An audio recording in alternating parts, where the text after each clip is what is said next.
Hey everybody, it's Jane Johnston with the Briar Hill Group at Remax Camosun.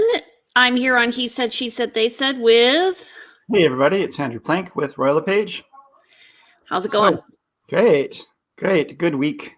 Yes, very busy. I'm going to close the door because it sounds like there's some background noise. It's competing Zoom calls. All right. So, yes. How were you busy this week? I actually had not a very busy week. A couple of listings going live, juggling buyers with varying interests. I thought I'd be writing offers today because it's offer day, but that actually didn't come about. But of course, I was prepping for it because you've got to be ready if your clients do say yes to this, especially if there's 3 or 4 people wanting to write offers at the same time. I have clients who would have been writing today, but the seller accepted a bully offer earlier, in the weekend. So that one came off the table. And then another buyer, we viewed a number of properties, found one that, seemed perfect, but unfortunately it just is a bit too much of a stretch for them. So they decided, Financially, you mean? Yes. So they decided not to compete on that one. And we're probably gonna have to talk about where that goes. Yeah. So How about you? You said you're not so busy, but these things go in waves, right? Like I'll be busy when my colleagues aren't and vice versa. And, who am I kidding? I was busy.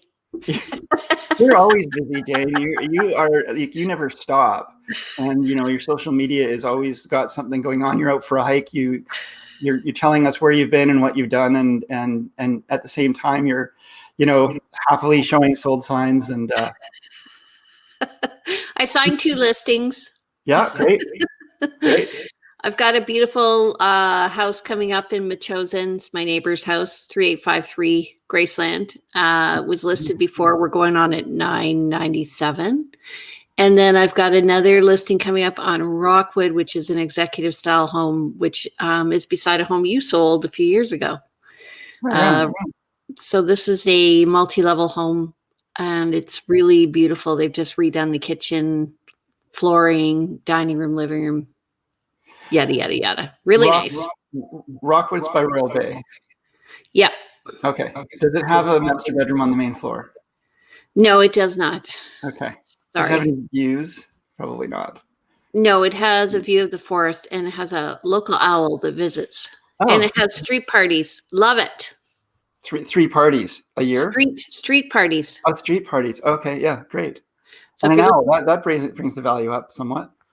It does, because if you're looking for a neighborhood, this is it.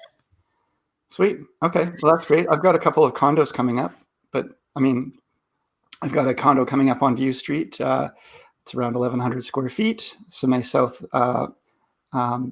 northwest views. From this balcony. It's a 3rd floor property and $400,000. So it's a great price point. And then a 2-bed, 2-bath in Langford that is really quite clean, rentable building, newer building, and that's going at $469,000. So do they allow dogs?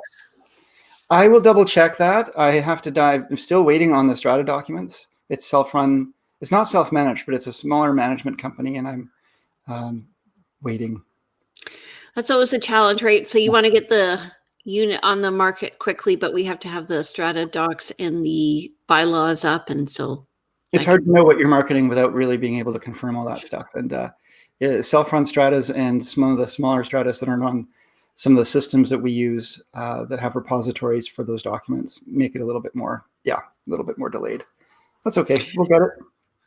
Okay, so we're going to do 2 things today. The first thing is we're going to be looking at our stats for the past week. Thank you for the thumbs up, by the way, whoever did that.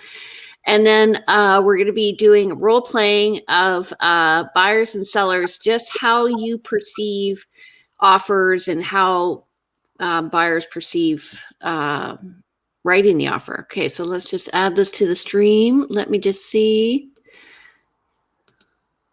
Oh, I don't know why I can never get this. Okay. That looks good to me, actually, that last one. Go back one. This one? Nope. One. Oh, no. That one? Yeah, let's go with that. I mean, go ahead. People can hear me. They don't need to see me. We can see the whole stats now. Okay, new listings, 319. You can go through them. 319 new listings. 319 new listings, pending 279. So less selling than our listing. So again, we're sort of increasing that gap of active listings, which we'll talk about soon. Price decreases is 47. So again, we're seeing a lot of price decreases, a few price increases. I did notice someone had posted a property at 125,000 accidentally. It should have been 1.25 million. So these things happen, and that's sometimes why it's a price increase as well. 4 back on market, which is not an issue. Expired though, there's 22 expireds, and that's interesting to see. Again, there's this fallacy out there that everything sells, and once again, although 319 new listings, 279 sales, what is that? Maybe 6-7% expired. Sometimes though, when you expire, you're expiring to relist. So, and I noticed you jumped over the sold. So the reason why I jumped over is because that's old business. It's just finishing up.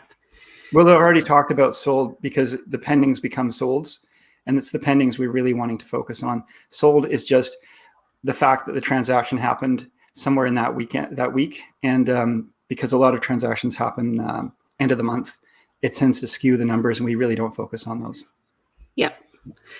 Okay, and then net unconditional sales. So we're at 532 this month, this year, compared to 457 last year. In the entire month last year, yeah. And we're only halfway through this month, so you can just see what kind of effects COVID had and where we're at versus that for sure. 716 new listings so far this month, where there was 1,095 last year, the same month. And Jane, you want to take active listings? Yeah, so we're at 1505 active listings compared to 2544 last year. So we were building up inventory last year during COVID, and that rapidly declined we saw during the summer and fall when we had record sales of 900 a month. So yeah. And we ended up down maybe around 1,200 active listings at one point. I don't know if we reached under that. I wasn't really watching that closely, busy, but at 1,505, we are definitely up, but we're nowhere near the 2,500 from last year. But again, that was because COVID was accruing new listings every month that weren't selling. Yep. I was explaining to somebody who was looking at a townhouse today why the pricing of sales last year isn't really comparable to this year. It's kind of like explaining how a pandemic affects real estate. What do you mean by pricing of sales? Well, because we're looking at stratas that we're selling last year, and the market was down specifically for condos. And right. So when we were trying to compare recent sales, I said, you can't really look at that because it was an anomaly. So just take that year out. We'll look at what's happened over the last few months. That really tells us what's going on. And right. And then we'll look what happened the year before. Yeah. And then you can't go back to 1920 and say, well, the house sold 1920 for this, so I want to offer, 1920 prices. I mean, that's extreme. But I do see people sometimes saying, well, in 2012, they paid, 500,000, and they're asking, 100, a million today. They're so greedy. And, they'll still be making money if they get 600. That's not how it works. Sorry?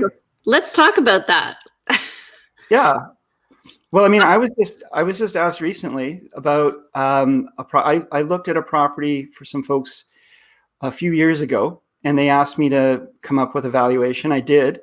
They didn't end up working with me. They worked with someone else. They priced it at a price point that was beyond what I had suggested. It listed and did not sell. They just circled back to me to say, hey, we talked some time ago, curious what things are worth today. We're thinking, maybe can you do a quick look? I sent them the most recent sales in the building. And this is what we do, right, Jane? It's no point to looking 5 years into the past. Let's look at what most recently happened. And if we can, what's most closely, alike to the subject property that we're trying to evaluate. 2 sales in the building recently, very similar size, similar views, varying updates around the 600 mark plus or minus. And that's less than they had tried to list it for before. But that's what the sales are showing. And they were not too happy with my response. So they'll probably, again, not work with me. And that's okay. It's the number. Hmm? It's the number. It's like, it's the facts, right? Like everybody thinks their house is a palace. Everybody thinks a house is their palace. Yes. And, you know, even me, I'm like, oh, my house is special. Okay. So let's just pretend you be the listing agent. I'll be the seller. Okay. So I'm the listing agent. You're the seller. We're talking about listing your home. Okay. Yeah. Thanks for coming today, Andrew. Yeah, thanks. It's great to be here. And thanks for the tour of your home. It's lovely. I've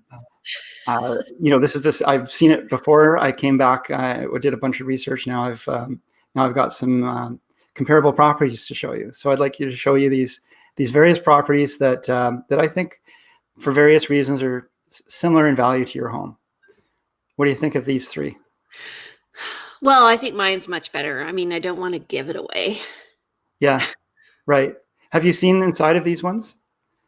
I drove by, I drive the neighborhood. I know what's going on here. I mean, my house, I updated my kitchen 10 years ago. Right. Mm-hmm. It's fabulous. It was fabulous 10 years ago. This is not going to get me the listing, folks. It was fabulous 10 years ago, but not today. This is, let's do some internal dialogue. I'm being difficult, but often, okay, so for instance, in this house, yes, it was actually my listing that I ended up buying, but it was all colors of the rainbow. And I said, I think you should paint the house, paint the interior. Mm-hmm. And they said no. And it really affected people's perception. So do you think I should paint this? Yes. I early on in my career, I read a book about real estate sales, and the advice from this agent, this veteran agent, said, if a seller or a client asks you something that would make your life easier, the answer is always yes. But should you paint it? I mean, the question really comes down to, where are we at in the market cycle? Sometimes doing a lot of work, and if it means that you're going to be waiting and taking 3 months, and right now trades are hard to get, maybe it means that you're not going on market till the summertime. And right now it's it's mating season for houses. It's white hot. I know, eh? Look at your eyes. I like to call spring mating season for houses. It's mating season. Everybody's active. Everybody's eyes are wide and seeing everything with rose-colored glasses, and it's a good time for people to make moves. So if it means that you're not going to have your home on market when it's the best time to list it, then maybe you don't paint it, and we still get hopefully we still get a quick sale on good value.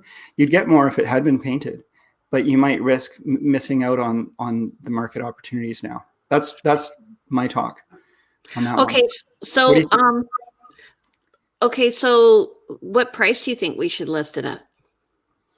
So right now in the market that we're experiencing, you cannot underprice a home because, you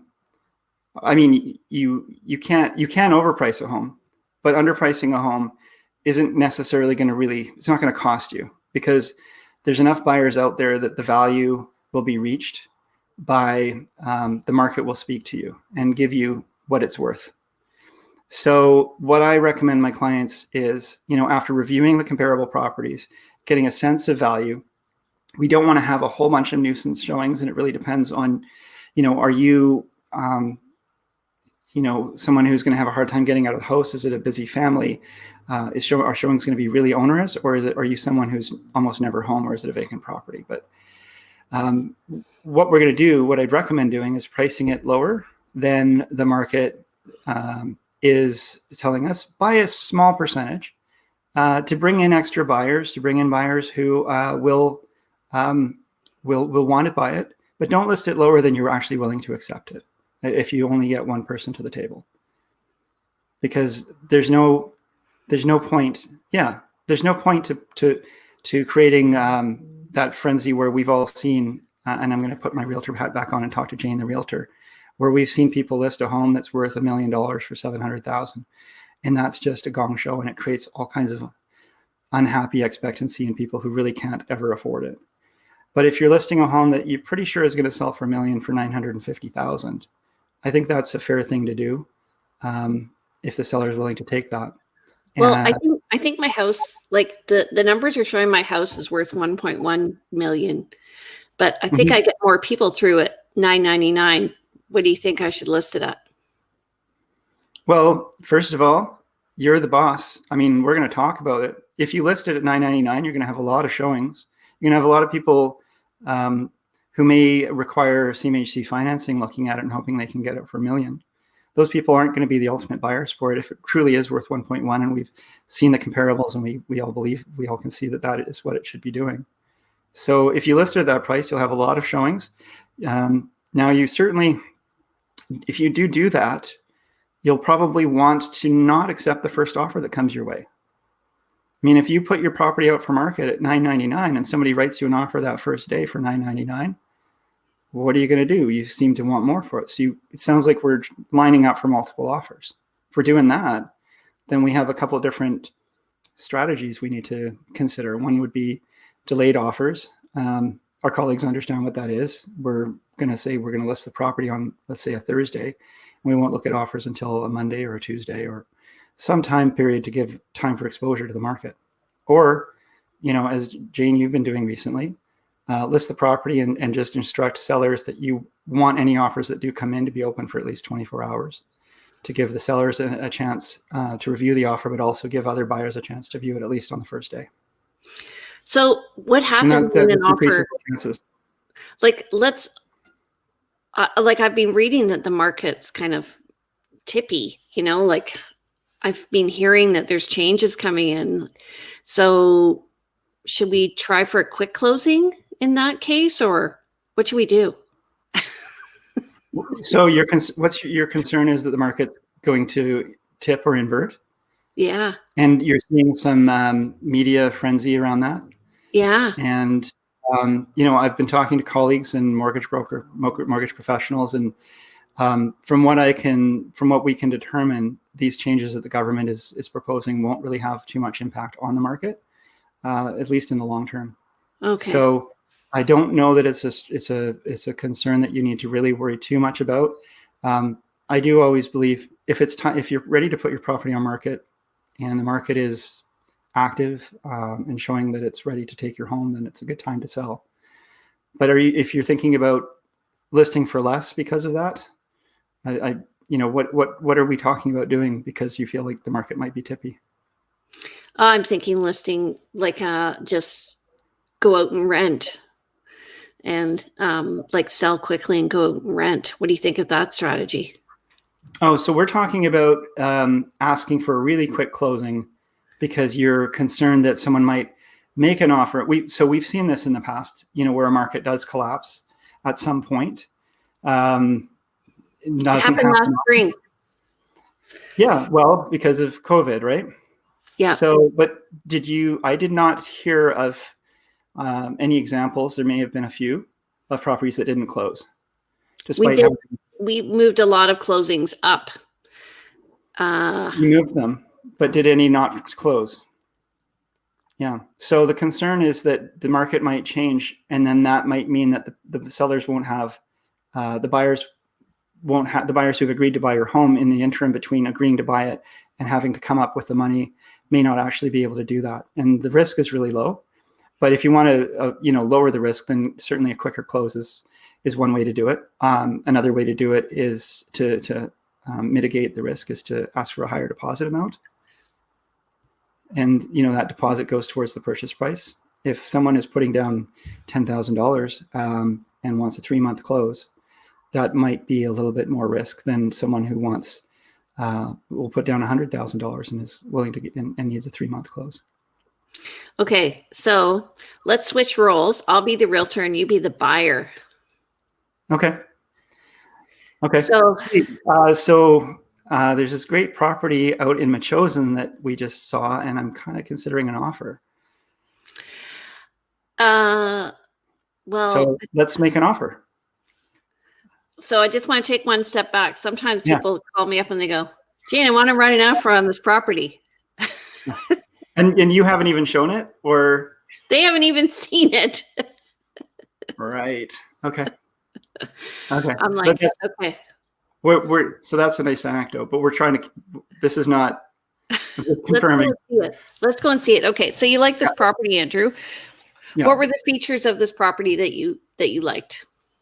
Well, I've been looking for something with some yard for the kids to play. I'd like to have a master bedroom on the main floor because, my knees are not as good as they used to be. I really like that kitchen that was updated 10 years ago. I really love that style. Just the floor plan and location work for me. It just, it feels like home. And, of all the properties we've seen, this is the first one that really, really speaks to me. Well, so let's make it happen. I really want this house. How do we make sure that I get this house? Well, first of all, let's just look at resale value. I know you want master bedroom on the main, and it does have it, but it also has 25 steps up to the house. So, and with your poor knees, are you okay with that? Carrying your groceries 25 steps up? Well, I'll get knee replacement if I have to. I just love the house. I'm going to do it. Okay. So we're going to be going into a multiple offer situation. What do you mean? I mean, I called the realtor up and they're looking at offers on Friday at noon. And it looks like there's 3 other people offering with you. Why do I have to wait though, Jane? I mean, I want it now. I'm willing to pay good value. I mean, I want to get a building inspection, and of course I've got to get my financing worked out and all that. But I really want it. So this happened to me yesterday. Why are you laughing at me? Okay. First of all, let me introduce you to this fabulous mortgage broker, and she will walk you through the process of getting all your documents in order. And even if we don't get this property, I want you to continue your relationship with her, because then the next property we will be ready. But knowing that I've worked with you for a long time, you already yes, I'm already connected up with my mortgage broker. Okay, so we want to put our best foot forward. I do think we have a couple of days till Friday, so let's get a pre-inspection done right now, okay? And then you go in eyes wide open. And then let's also look at resale value when the market's not so hot. So this is on a busy road.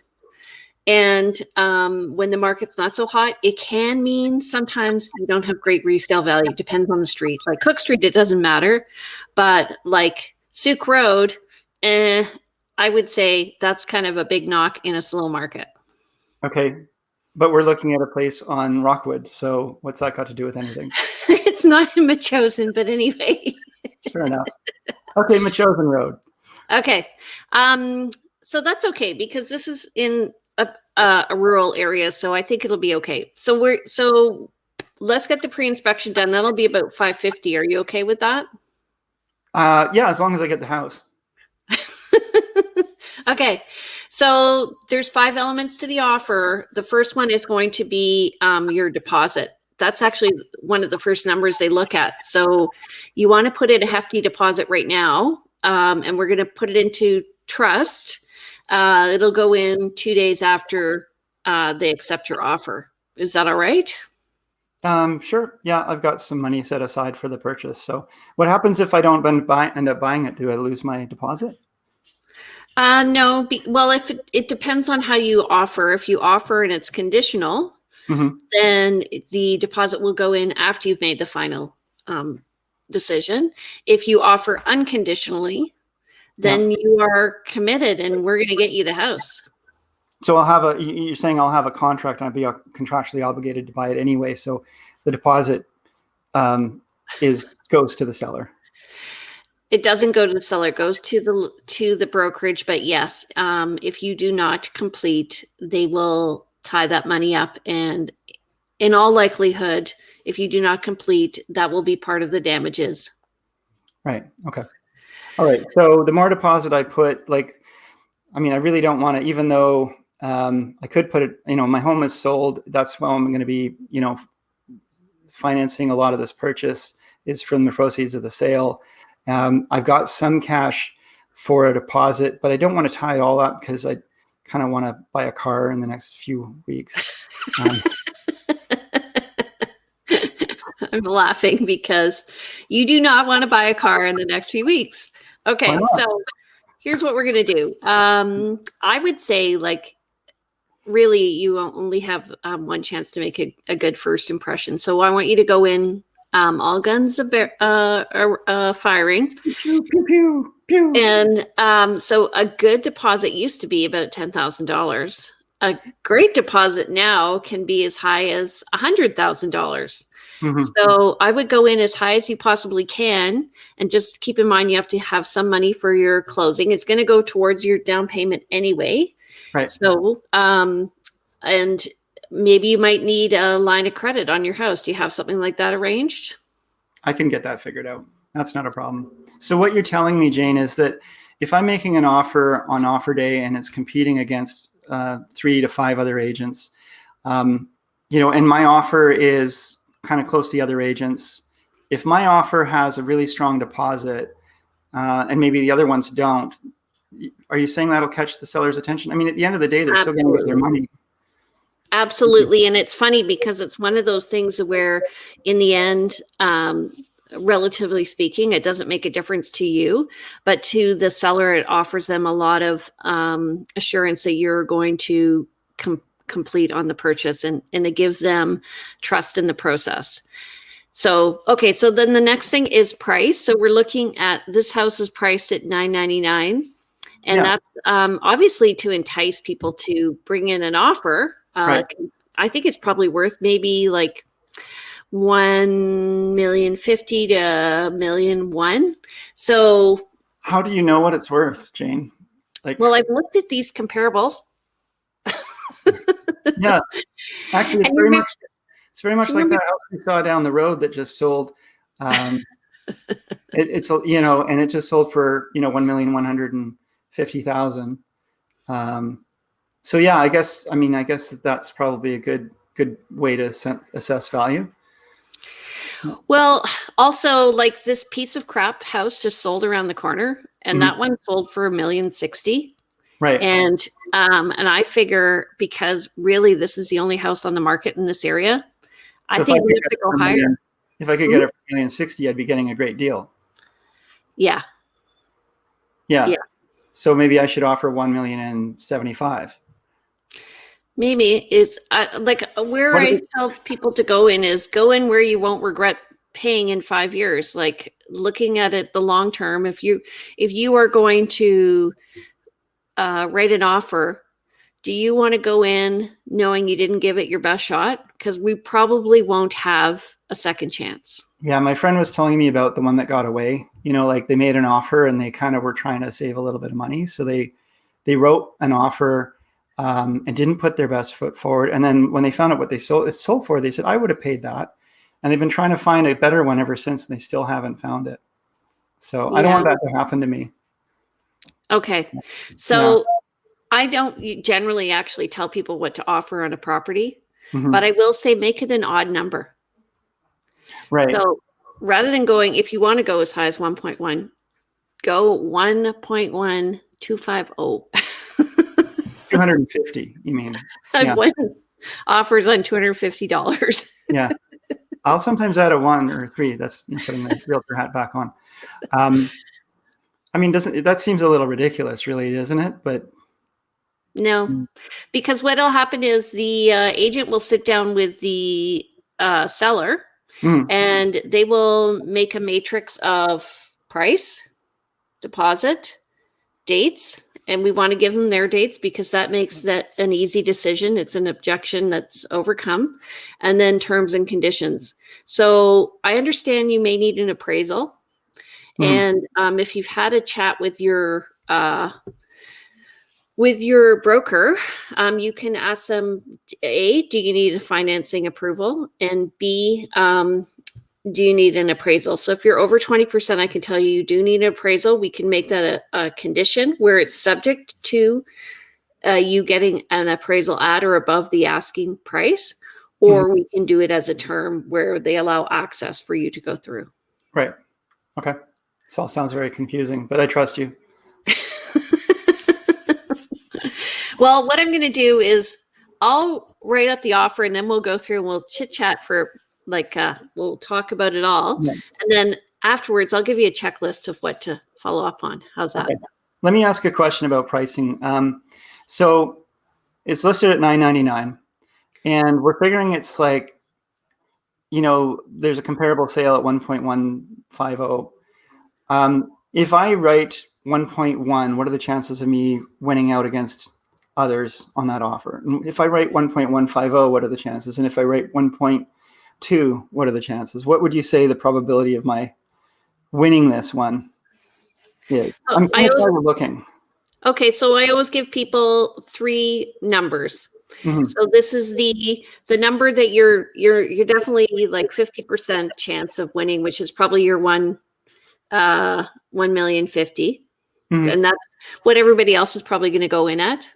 And I've had that happen. The other is we go like the 75% chance, which is probably the 1,075,000, and then the 95% chance, which is 1.1. So what I'm finding right now is it's the outliers that are winning, the people who are above everybody else. Does that happen all the time? I mean, I've heard stories of sellers like really liking a certain buyer because they wrote a nice letter, or they, there was something special about that buyer for some reason. Does that ever happen? Yes, it does. So we recommend that you write a nice letter about why you like the house and how you're going to use the house. And we talk about that your financing being ready. And then we also want to, my dog's here. We also want to just ensure that all the steps are in a row, you're comfortable with the process. So you go in, they are comfortable with working with you. So you want to be the best offer on the table. So and that's what I write in terms of glowy language. It's actually saying, I've owned a house before, and I'm not concerned about, a building inspection finding some problems. Well, we're going to do a pre-inspection anyway, so that's hopefully we can just take that right off the table. And in terms of financing and all of that, I can talk about the background that I have, maybe in terms of the financial picture that I'm bringing with this offer. Look at you dance. Yeah. I mean, you're obviously the ideal client, but often, like yesterday, a client said to me, well, this property sold in that complex last year for a lot less than what this is being asked for. And how do I know it's worth what it's worth? Well, the only way I can say that is to look at what's recently sold and price per square foot and outlook, location. And, really it's going to be in your gut. Like, what do you want to do over I always say 5 years, because I'm a big fan of buying and holding. So I'm going to restate something you said about that 5 years, because there's the same and different way of looking at that I, in terms of establishing value for a home, we can look at comparable sales. That's all looking to the past. And our clients are always asking the question like, well, what about the present? What's actually happening right now? And how do I know that something hasn't changed? The only really way to know is to go 5 years into the future and look into the past. And that's the only real way to know, whether you made a great decision or not. But historically, if you go 5 years in the future from any point, almost any point where if you had purchased a home, you're going to probably be better off in a position, better off than you were at that time. And so if you're paying a little more or a little less, than the market is showing at the time of the market, within the market that you're in, you're probably going to be okay. And this is maybe the problem with what's going on in our market right now. Everyone does seem to be pushing the envelope a little further and a little further. But what we found in the past, and I'm wearing again my realtor hat, but what we found is that prices don't usually, collapse. They go up meteoric rise when we see a market like we're seeing, and then they tend to kind of plateau as all those outlier buyers stop being outliers, and this is now the equilibrium. And we'll sit there for a while, and then eventually, different economic forces will happen and inflation and so forth, and then values start to go up again. But we don't tend to see, it's very uncommon that we see someone, buy a home and really, really overstate the value. I mean, it does happen. People come here from Vancouver. They say, I don't want to look too hard, and I just want this house, and it's perfect for me. And I sold my house for $3 million in Vancouver. This house is $1.2 million. I don't mind paying 1.4 just to get it and be done with it, because it still leaves me a whole bunch of cash in my pocket for retirement. Well, I find it depends on where people are in the process. So if they're just starting to get into the market at the beginning, they're like, they don't realize the value of what they're looking at. Mm-hmm. It's only after they've seen like 5 or 6 houses are lost on 14 or 15 offers or mm-hmm. whatever. And what I say is that's the whole reason why I'm here, is because I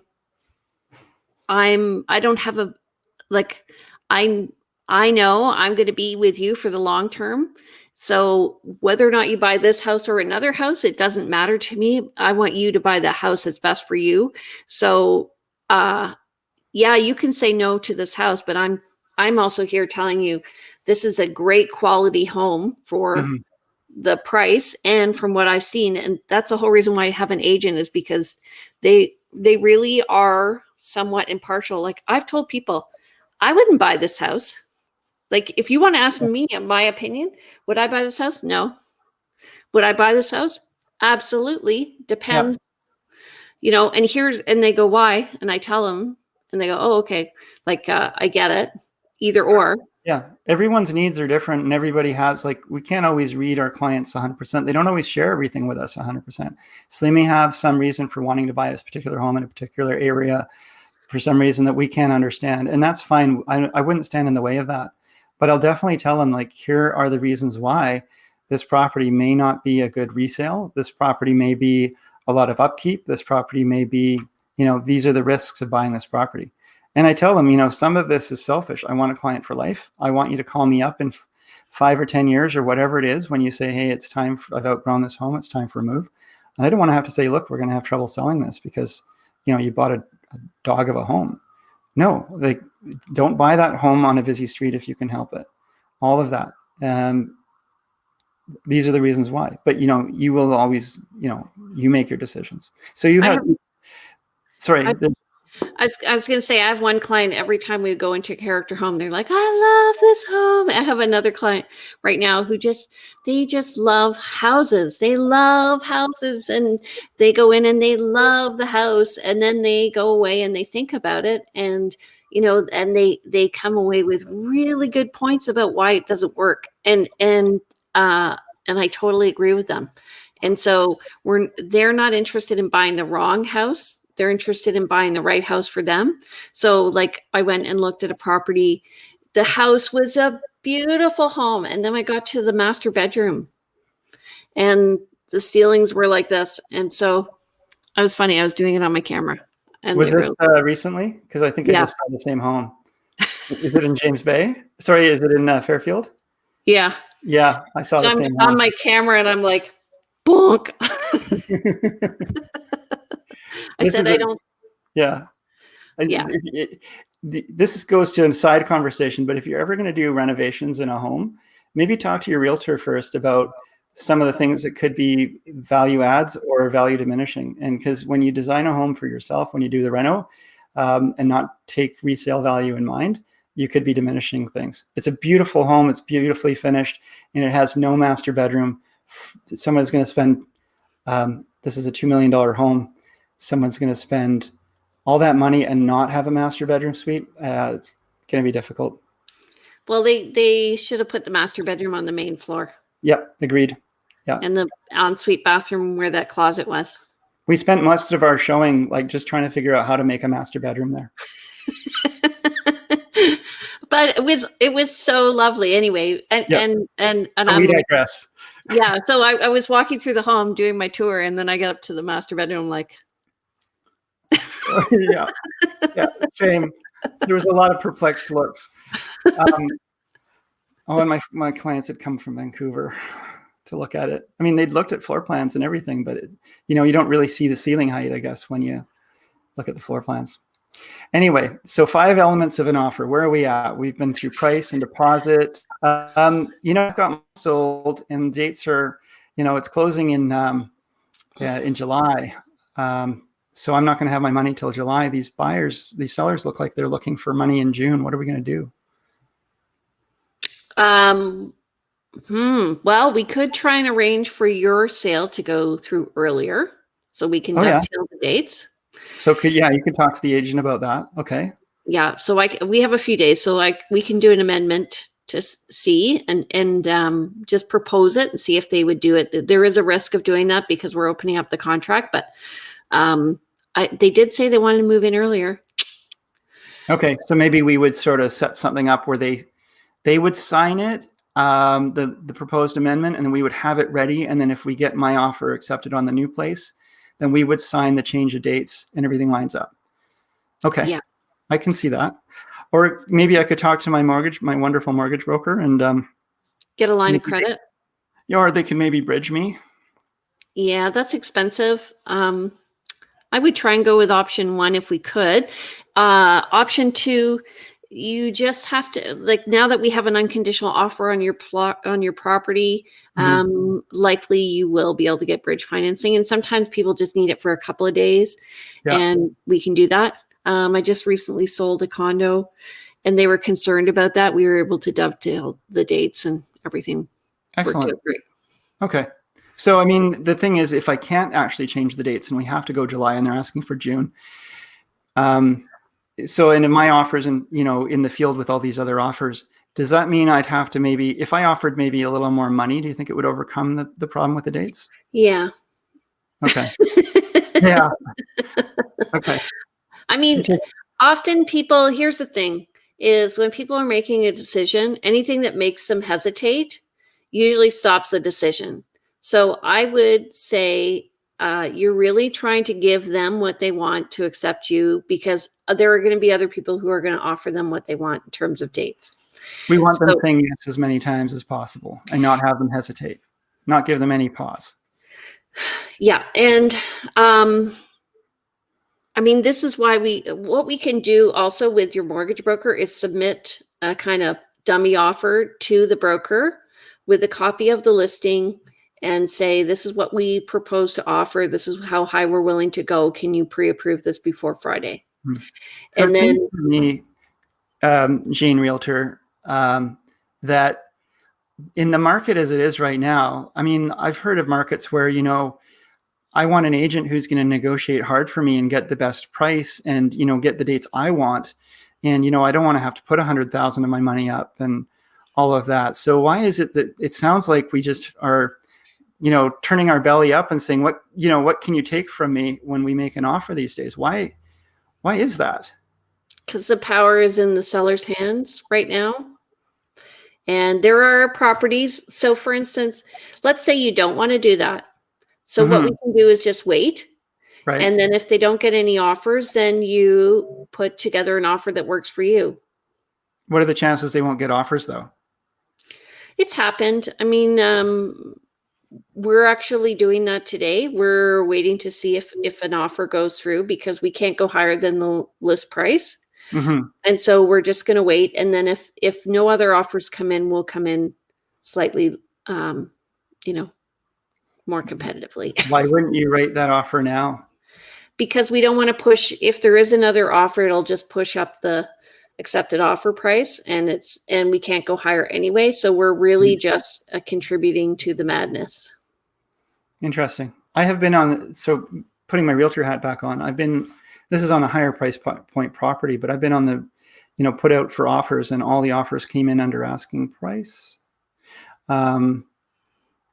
And it's just kind of interesting where the market sort of does tell you what's going on. But if if someone had waited and then maybe competed later, there might have been another buyer in the works who's willing to pay full price and then compete against it, and you might lose out. So, wearing my realtor hat, it's kind of one of those things where, like, yes, you might help push the price up, and yes, it might be a waste of time, but if the property is really indicating or showing that it's kind of overpriced, it might still be worth writing that offer on offer day just to be in the field. There's nothing worse than seeing that it sold for under asking price on that day, and when you call up and find out what it sold for, your client's going to be a little unhappy. I mean, normally I would agree with you, but the price point on this place is very competitive, right, and there are only 4 of them in the city in Greater Victoria. Yeah. So you're saving yourself and your client some time and trouble, really. It's the first place they've seen. I don't have their financing fully set up, and I don't want to put them and the seller through an emotional roller coaster ride if they're not ready. Because I personally, for my own integrity, I won't write an offer unless somebody is fully qualified. Right. Okay. Good. So, yeah. Understood. And so if you wouldn't also probably recommend a pre-inspection in this case because, again, they're not going to be competitive. So why would you want them to waste their money? Well, and also the timeline isn't, so I think one mistake people make is having offers accepted too soon after list date, and buyers can't do their due diligence. So that's not the case in this situation, but we only saw it yesterday, so we don't even have the time. Right. There's no time to do due diligence. And so from a safety perspective, it's better to wait and see what happens. And then if you can negotiate an offer under asking price with conditions, kind of like an old school offer. Yeah. And I would say, like, here's the thing that I find is if somebody is trying to save face when they're writing an offer, or like they want to get a deal, it's the wrong market. If somebody wants to do their due diligence and do a lot of in-depth work right now and research, then it's better that you're looking over the long term, because then you can go in and you instantly recognize that the property is worth the value that it's saying. And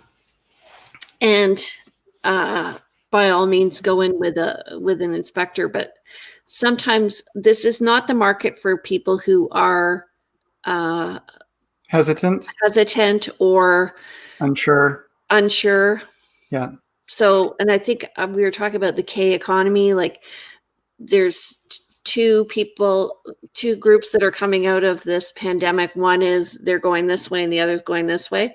And the fast decision makers, I think, unfortunately, have an advantage right now because they're willing to take the risk.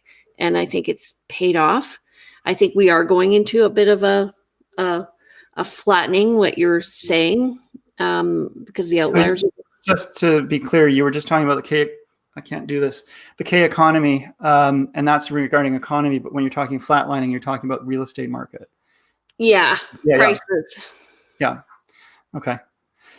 I've certainly seen there's buyers out there either looking for a deal or who just really don't have the confidence either in their realtor, in themselves, in the process.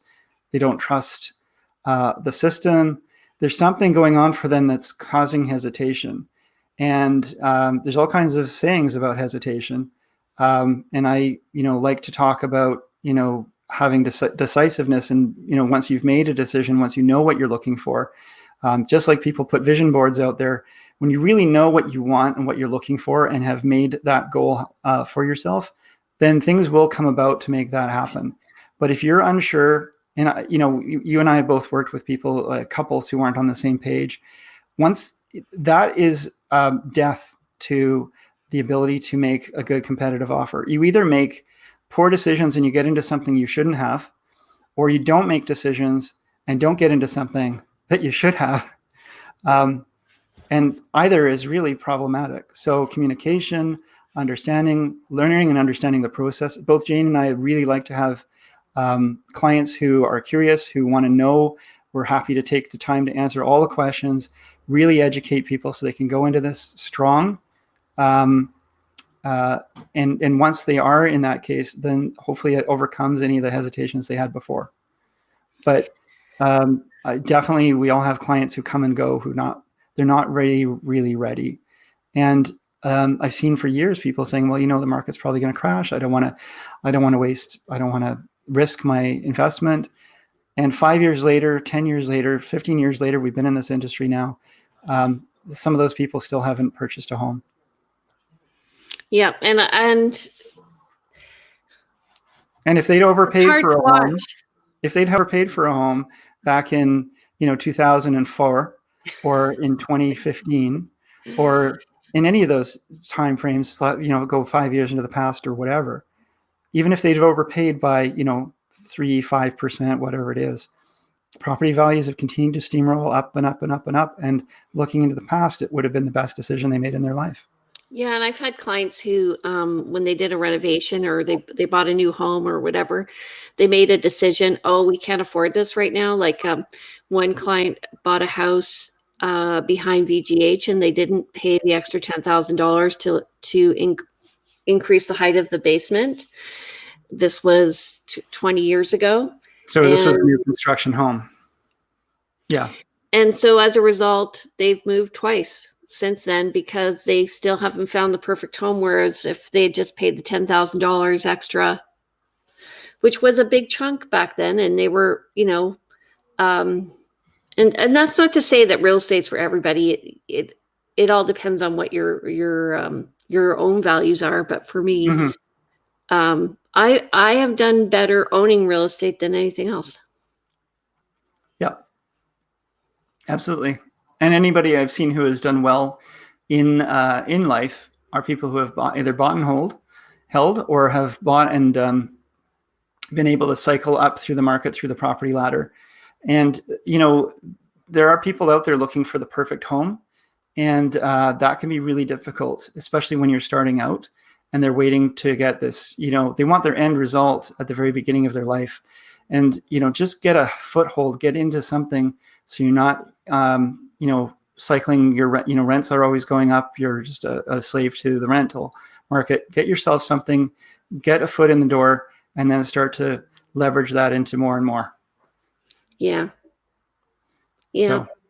It's been hard in this market to work with somebody,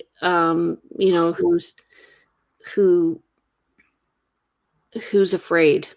And all I can say is they're afraid of the debt, but then in the end, it's worth the risk, I think. Yeah. And that being said, though, fear is valid. Fear is, exactly. But it's important to understand, like, what is that fear and where is it coming from? Like, yeah. I've worked with people who have fear of making a bad decision, and it's not about, like, I find a lot of people who are very analytical and want to see all the numbers and so forth. They just have a fear of making a bad decision. It's when they find the right home, it works for them. But I'm also, I'm working with some folks who, very tight in terms of their economic ability, and being able to find the right home, and they need to find a home is key right now. And so there maybe have to make some decisions around that. They may have to make some compromises. But it's important not for that they don't actually overstep their ability as well, because it is a fine line. Yeah. Yeah. And I mean, nobody wants anybody to write an offer on a property that they don't want. Nobody wants anybody to feel pressured, which is exactly why I talk about the 3 levels of the offer, because really it's up to you to decide how much of a risk you want. You have to live with the decision. This is a market right now where the pressure is inherent in just the fact that the market conditions create pressure on a buyer to make fast decisions. If they want to actually be successful. If they don't want to have that pressure, they really probably shouldn't be in the market right now. And it just really is a personal decision. And it's just an understanding that, why waste your own time and energy and heartache if you're constantly coming in? We talked about the off. If you're writing an offer always at that 30% chance of winning, you're going to be writing a lot of offers before you win. And when we say 30%, it's probably more like 5% if you're coming in under. And sure, there's a chance the seller will take pity on you. Sure, there's a chance that something in your offer will catch their eye. There's a chance maybe nobody else comes to the table, but it's really, really low. And you could still be looking for a home a year from now, and property values have gone up by way more than they would have if you just made your higher offer. But you have to be able to afford it in the first place. Well, also, maybe they don't want to own, and that's okay too. Yeah, I mean, people sometimes think they should buy, but they really shouldn't. Anyway, did we finish our 5 elements? I don't think we did. Okay, we're running out of time here. Price, deposit, dates, terms, and conditions. Yes. So I want to make sure that there's like a lot of junk on your property. I'm sorry, Jane, but it's and it's dirty. I want to, sorry. It's not, everyone.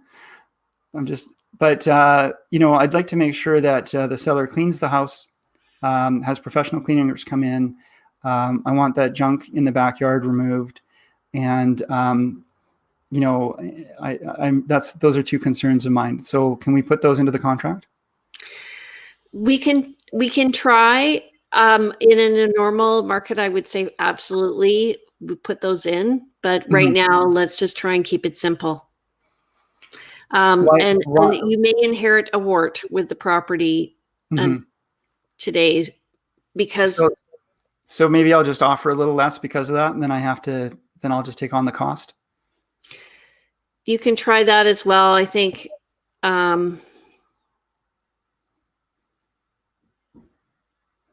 Depends what the junk is. If it's wood or something easily disposable, if it's asbestos, oh my God, you don't want that. I have to see what the junk is.